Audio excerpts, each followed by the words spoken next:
Welcome to the Hair Loss Show. Dr. Russell Knudsen and Dr. Vikram Jayaprakash discuss issues relating to hair loss and the medical and surgical treatment of hair loss in both men and women.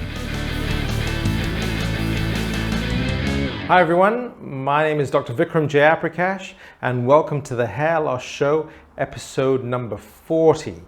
I hope everyone is keeping safe during these trying times with COVID-19. Just a quick reminder, please make sure you're doing all the things with hygiene, washing your hands, social distancing is important.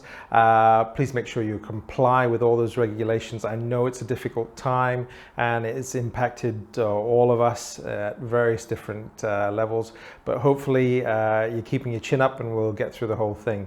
As I mentioned before, I'm doing these episodes on my own because Dr. Knudsen's not here right now. He's based in Sydney. So we'll just crack on with the next topic. So this is a very specific topic and probably not relevant to a lot of people, but we got asked this question quite a few times that I thought it'd be worthwhile discussing it, and that is about retrograde alopecia. So if you're losing your hair, if you've got male pattern hair loss and you're losing your hair, one of the things you may do is, well, how do we classify your hair loss? And traditionally, and this is not really important, we use something called a Norwood Scale, which indicates the degree of hair loss. And it basically, the further back you march with your hairline, the higher the scale. And it goes from Norwood grade 1 to Norwood 7. And if you're at a Norwood 7, you basically lost most of your hair at the top and the back of your scalp, and you're just left with a small rim at the back of your head. But there is something called retrograde alopecia, and what that is where you start losing hair from the bottom of the neck, and it actually comes up. So you start receding in a northward fashion, as well as receding from the top all the way back.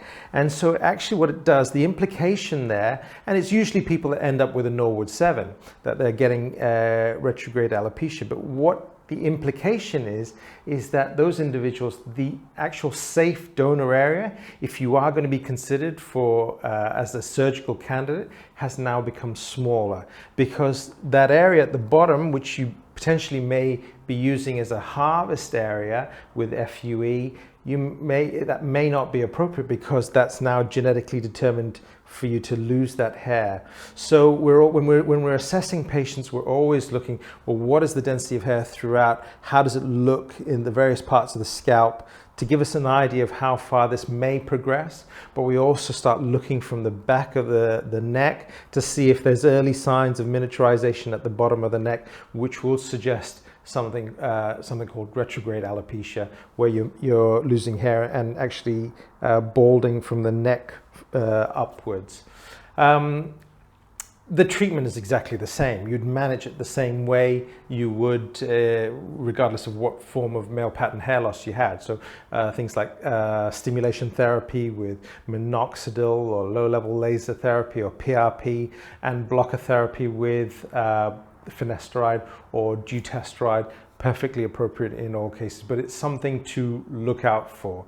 So I hope that clears up what retrograde alopecia is, and hope that gives you more information. Thanks again for watching. If you've got any questions, please leave them on the comments section, and we'll see you on the next episode. Thanks very much.